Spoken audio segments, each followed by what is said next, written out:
Well, hello, folks. I'm L.A. Little, and this is your daily NeoTA wrap. We take a look at these markets. We do it from a neoclassical perspective each time, asking ourselves just one question, and that is, what happened today, and what might it tell us about the coming ones?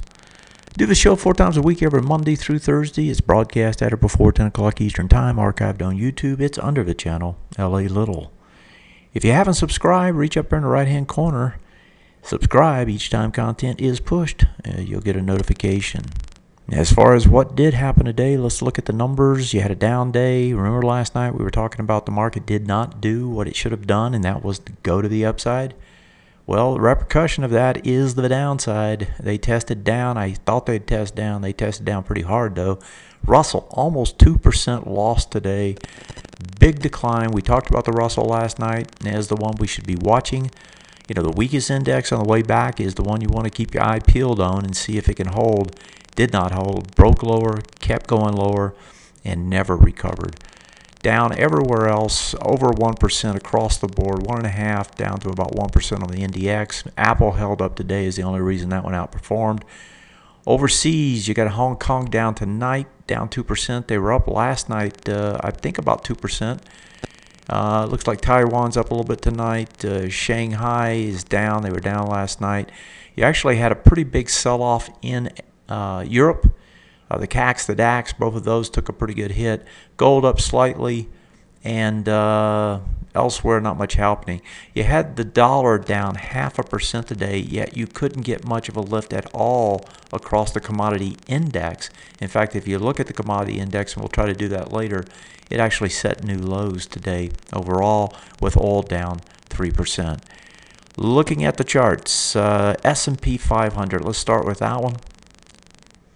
So up until today, you know, you had a pretty much just a small correction, right? Very minor, about the 20% of that move on the way up. Well, tonight it broke loose, broke that ledge it had been holding, came in and filled the gap, right? This was that gap up day.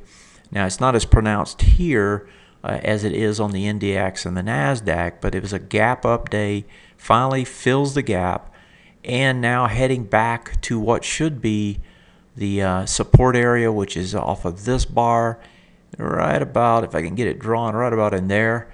I suspect that's the target, and that number is the top of this breakdown bar, which is 2034. And so as we come back, right, starting to get the good spill now. Remember, we talked about an ABCD structure to the downside potentially. Well, that is, in fact, what's happening. It's going to take you right into that area. Probably going to try to hit it tomorrow. That's the S&P. And if we pull it over and look at it on the weekly, you can see now that you actually have some damage back down to the backside. Now, one thing that we had watched before, and we should probably put it up here again, is we had these bearish retest regenerate zones. You typically like to see them hold, for a couple bars. The S&P had pushed up to them, had not gotten over the top on the weekly, but had pushed up to the top, and it also had tested, remember this breakdown bar's top, had not gotten over it, but the S&P was one of the few that had not done that. So now the S&P kind of still is alive in terms of that structure, but we don't have it elsewhere, and so in my mind it's discounted to some degree as a result of that. What we're going to see, I'm sure, fairly soon is what we've talked about before, and that is you're going to see people start talking about head and shoulders type top. I expect we'll see that, but as I've told you before, there's a lot of reasons that we should, kind of discount that talk. For one thing, if you look at the volume structures, you have what you need in this area in terms of the head and shoulders, but you really have too much volume over here on the way back up. That's typically not what you see on a right shoulder. So again, one more contradiction to the ideal of a head and shoulders top if you're doing the classical TA type work. If we move over to the NASDAQ, over on the NASDAQ, you actually have the pushback down. There's that October 23rd gap up. Remember, we had a huge gap up. That was the trifecta earnings that came out. That gap up area now, when you look at it right in this area, it's coming right back into it to try to fill it. I suspect it's not going to be able to fill it. I think more likely what you're going to see is you're going to see this high and that breakdown bar as the target, which is about where it is. Just like on the S&P, you're going to get a little bit more of a pullback. I suspect a little bit more of a pullback here. I would be looking at this high. It's 49.60. This number over here is 49.73. If we move over to the NDX and we look at that one came back into that gap area today. So the bottom here is 45.98. You close at 45.88, so you're closing the gap. Top of this bar, 45.04. I don't think you're going to see that filled completely. I think you just see a partial fill as a continuation as those others try to fill out their projections to the downside. And all of those, had, let me go back to the NDX, all of those had ABCD structure in place that we had looked at, I think, last night, right? That's targeting lower numbers, and that's what they're trying to do. Moving over to the Russell, which was the kind of main indicator that we were looking at to see how it performed with respect to its bullish retest regenerate. Well, didn't hold it.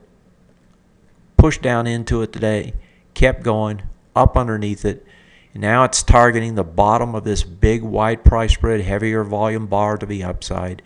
Price point on that bar, 1145. You close at 1154, so about 9 more points to the downside. And then if you look over here at the bottom high volume bar on the first thrust down, top of that bar is 48. So 1148 to about 1145 looks to be the key area. That's right in there. I suspect that's the target when you look at the Russell. So across the board here, you've got indications that we're moving down into an area that you can expect the buyers probably to show back up on that first push back after the big run to the top side.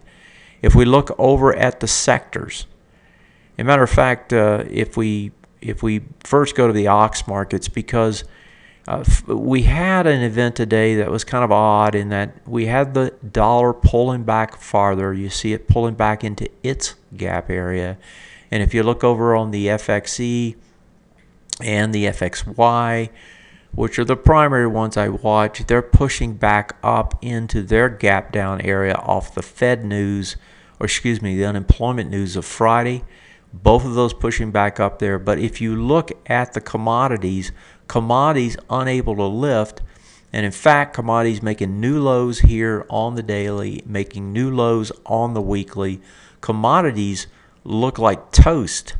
They can't find any buyers on these commodities, and that's not a good thing, right? That kind of feeds into the whole deflationary situation that we got going on, and continues to put pressure on that space.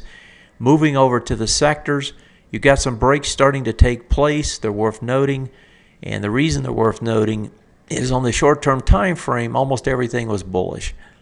The SOX breaks a swing point low. That's going to transition trend. Actually had volume on that swing point low break.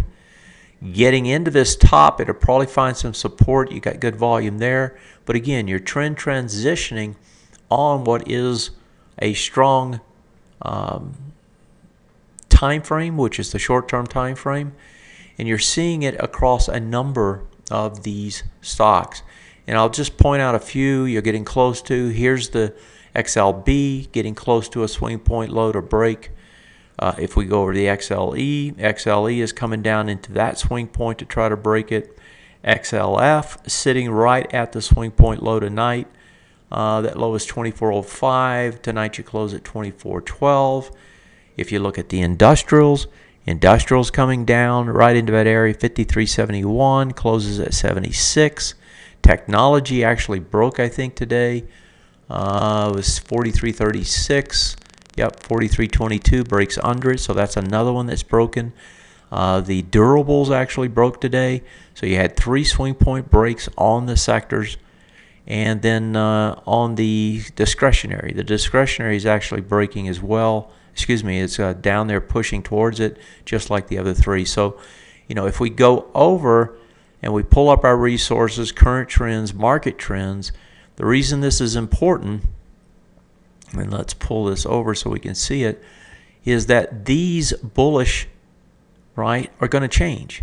You're going to get transitions on them. And as you get transitions on these, usually, as I've told you, you get 2 to 3 of them change, then the rest of them try to change. And so what that tells me is that what we're seeing, that leg down, whatever the bounce is that comes back off of it, is going to be the real test as to just how much of a bullish scenario we're going to have going into the December, January effect kind of thing that comes along this time of the year. And so I'm going to pop back over to the S&P. So let's assume that we find, let's say just at this price point, let's mark it off. Let's assume we find support, say here. Then the question off this ABCD structure is going to be, what kind of a bounce do you get out of it?